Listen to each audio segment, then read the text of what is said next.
مجرب ترین عمل جو کہ منسوب ہے امام موسیٰ کاظم علیہ السلام کے ساتھ، بہت ہی مجرب ترین عمل ہے.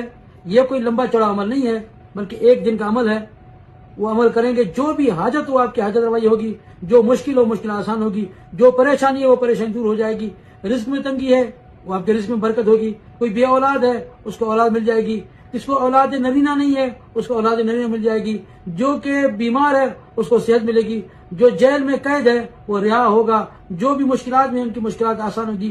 جو بچے بچیاں رشتوں کے حوالے سے پریشان ہیں ان کی وہ پریشانی دور ہو جائیں گی. جو گھر کے حوالے سے پریشان ہے اس کی گھر کی پریشانی دور ہو جائے گی. یعنی جو حاجت ہے وہ اگر دعا مانگے گا اس کی جو ہے حاجت پوری ہو جائے گی. مولا امام موسیٰ کاظم علیہ السلام کی خدمت میں ایک بہترین و مجرب ترین عمل ہے. وہ بہت ہی مختصر عمل ہے. ایک مرتبہ سورہ فتح پڑھنی ہے، ایک مرتبہ سورہ یاسین ہے، 100 مرتبہ استغفار یعنی استغفر اللہ ربی و اتوب الیہ 100 مرتبہ، اور 100 مرتبہ صلوات پڑھنی ہے، اللہم صلی علی محمد و آل محمد، یہ 100 مرتبہ پڑھنی ہے. ایک مرتبہ زیارت امام موسیٰ کاظم علیہ السلام. کاظمین میں جا سکتے ہیں تو کاظمین میں جا کے مولا کی زیارت کریں. اگر کاظمین میں نہیں جا سکتے ہیں، جہاں پہ بھی ہوں امام موسیٰ کاظم علیہ السلام کا زیارت نامہ پڑھیں. اور اس کے بعد زیارت عاشورہ، دعائے توسل، اور اس کے بعد دعائے فرج، اللہم کل ولیک الحجۃ بن الحسن، یہ پڑھیں. اس کے بعد یہ ہدیہ کریں، جتنا پڑھا ہدیہ کریں امام موسیٰ کاظم علیہ السلام کی خدمت میں.